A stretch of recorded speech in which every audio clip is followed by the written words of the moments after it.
അപ്പൊ ഇന്ന് എന്റെ കയ്യിലുള്ളത് നല്ല അടിപൊളി ഇരുമ്പമ്പുളി അച്ചാറാണ്. ഇപ്പൊ ഇരുമ്പമ്പുളിയുടെ സീസൺ ആണല്ലോ. അപ്പൊ നമുക്ക് ഈ അച്ചാർ എങ്ങനെയാ ഉണ്ടാക്കുക നോക്കാം. അതിനായിട്ട് ഞാൻ കുഞ്ഞു കുഞ്ഞു ഇരുമ്പമ്പുളിയാട്ടോ എടുത്തേക്കണത്. ഇങ്ങനെ കൊച്ചു അധികം മൂക്കാത്തത് അതിനെങ്ങനെ എടുത്തിട്ട് ഇതിൻ്റെ രണ്ട് വശവും ഇങ്ങനെ മുറിക്കുക കേട്ടോ.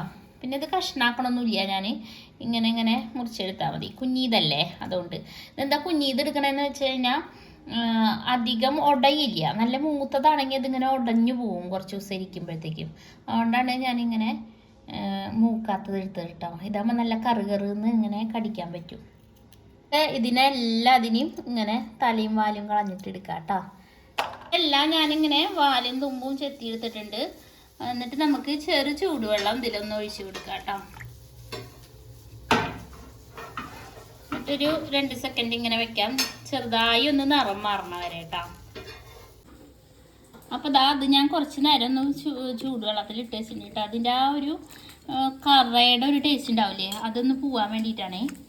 അപ്പോൾ നമുക്കിതിങ്ങനെ കോരിയെടുക്കാം, വെള്ളം മാറ്റിയിട്ട് കോരിയെടുക്കാം, മാറ്റാം കേട്ടോ. വല്ലാണ്ട് കുറേ നേരമൊന്നും വെള്ളത്തിലിടണ്ട, അധികം നേരം ഇട്ടിട്ട് ഇത് വെന്ത് പോവരുത് കേട്ടോ.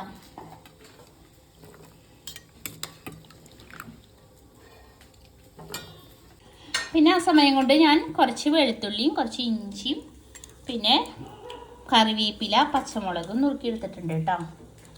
അപ്പം അങ്ങനെ എല്ലാം നുറുക്കി റെഡിയാക്കിയതിന് ശേഷം ഞാൻ ഒരു ചട്ടി എടുപ്പത്ത് വെച്ചിട്ടുണ്ട്. എന്നിട്ട് നമുക്ക് കുറച്ച് നല്ലെണ്ണ ഒഴിച്ചു കൊടുക്കാം കേട്ടോ. അതിലേക്ക് നല്ലെണ്ണ ചൂടാവുമ്പോൾ കുറച്ച് ഉലുവ പിന്നെ കുറച്ച് കടുക് ഇട്ടിട്ട് പൊട്ടിച്ചു കൊടുക്കാം കേട്ടോ. അപ്പോൾ കടുക് ഉലുവയും പൊട്ടി വന്നപ്പോൾ നമ്മൾ നേരത്തെ നുറുക്കി മാറ്റി വെച്ച വെളുത്തുള്ളിയും പച്ചമുളകും ഇഞ്ചിയും പിന്നെ കറിവേപ്പിലയും കൂടി ഇട്ടിട്ട് നന്നായി ഒന്ന് മൂപ്പിച്ച് കൊടുക്കുക കേട്ടോ. ഒന്ന് നിറം മാറണം കേട്ടോ, ഒരു ഗോൾഡൻ നിറമാവണേ, അതുവരെ നന്നായി മൂപ്പിച്ച് കൊടുക്കുക. അത് നന്നായി മൂത്തു കേട്ടോ. അപ്പം ഞാനിതിലേക്ക് ഒരു ടേബിൾ സ്പൂണ് മുളക് പൊടി, ഒന്നര ഇട്ടിട്ടുണ്ട് കേട്ടോ. 1.5 ടേബിൾ സ്പൂൺ മുളക് പൊടി ഇട്ട് കൊടുത്തു. പിന്നെ കുറച്ച് ഉലുവാപ്പൊടി പിന്നെ കുറച്ച് കായം പൊടിയും കേട്ടോ ചേർത്ത് കൊടുക്കുക. പിന്നെ ഒരു നുള്ള് മഞ്ഞപ്പൊടിയും ചേർത്ത് കൊടുക്കുന്നുണ്ടേ. ഇട്ടിട്ട് ഇളക്കിയിട്ട് നല്ലപോലെ പച്ചച്ചോയ മാറണ വരെ ഇളക്കി കൊടുക്കുക കേട്ടോ. അപ്പം ഇതിൻ്റെയൊക്കെ നിറം മാറിയിട്ടുണ്ട് കേട്ടോ. നിറം മാറിയ സമയത്ത് ഞാൻ ഇതിലേക്ക് ഒരു 1/2 കപ്പ് വിനാഗിരി ഒഴിച്ച് കൊടുക്കുന്നുണ്ട്.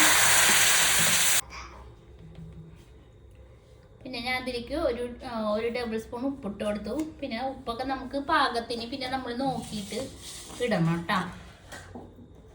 അപ്പം എന്നിട്ട് ഇത് ചെറിയൊരു തള വരുമ്പോൾ നമ്മൾ നേരത്തെ റെഡിയാക്കി മാറ്റി വെച്ച ഇരുമ്പമ്പുളിയില്ലേ കണ്ട, അത് ചെറുതായി നിറം മാറിയിട്ടുണ്ട്. അത് ഇതിലേക്ക് ചേർത്ത് കൊടുക്കുക കേട്ടോ. പിന്നെ ഇത് തിളച്ച് വേവൊന്നും വേണ്ട, ഒന്നിങ്ങനെ ആയാൽ മതി.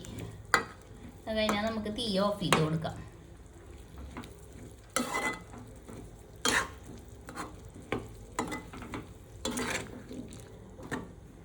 അപ്പൊ നമ്മുടെ നല്ല ടേസ്റ്റി ആയിട്ടുള്ള ഇരുമ്പമ്പുളി അച്ചാർ റെഡി ആയിട്ടുണ്ട് കേട്ടോ.